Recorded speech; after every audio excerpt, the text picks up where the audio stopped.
Hello friends, नमस्कार। जय जगन्नाथ, जय माँ माणिकेश्वरी।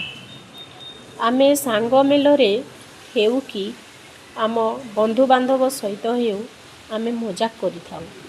मजाक करिबाटा तो बहुत भल कथा।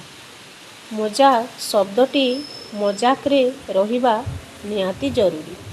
सेही मजाक शब्दटी जदि गोटे लोक को निर्देश करी कुहा जाए, सेईटा जो लोक को मजाक करा जाउ थाए सेही लोकटी ही जानी थाए जे ताकू केते बाधिछि।